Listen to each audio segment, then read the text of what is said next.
Our SABC senior news reporter, Canny Maphanga, who's been following these proceedings. Kenny, a very good afternoon to you. Just speak to us about, of course, we've seen now a short adjournment. It is due to start any moment now. Just some of the highlights so far.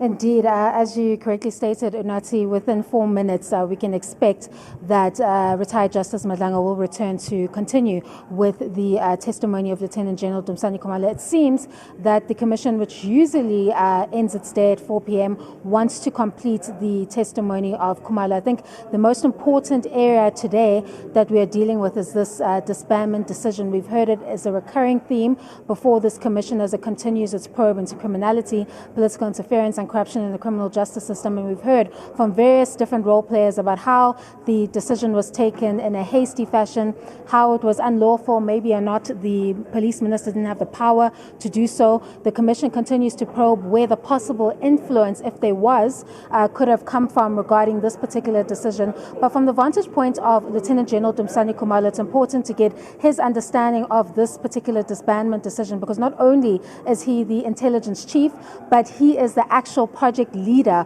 of the PKTT and would have oversaw those investigations where they were closing in on those alleged criminal cartels in the Gauteng province, and then of course making advances across the country in various different cold cases as well as other politically related killings. Now, what we're hearing from Lieutenant General Khumalo is that when the decision was taking place, there was a briefing that he had along with the top cop General Khumalo when he returned from leave, because remember the decision was taken on the 31st of December.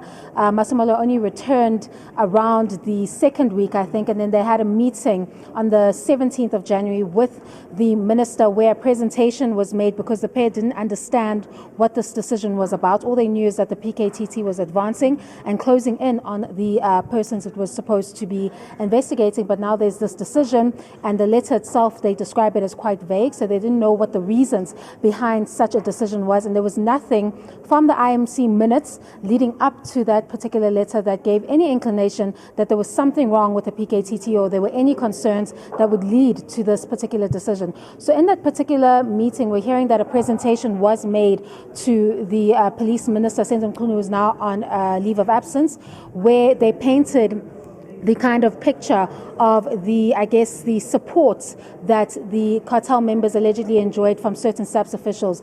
There are, I think, 4 names that were mentioned to the Commission that include Lieutenant General Sabia, who's also on a suspension. Then, of course, the 5th name could not be revealed of the SABC officials because of the fact that that is still under investigation. Now, what we're hearing from Khumalo is that Mchunu's response to that presentation that takes place after the disbandment decision was for them to continue their work. And then what is followed by that is Sabia then coming in to interrupt that particular process allegedly. But however, as I stated, I can hear that the Commission is alerting us to the fact that there is a time to start again. So I'll have to toss it over back to you in studio as he completes his evidence. Over to you.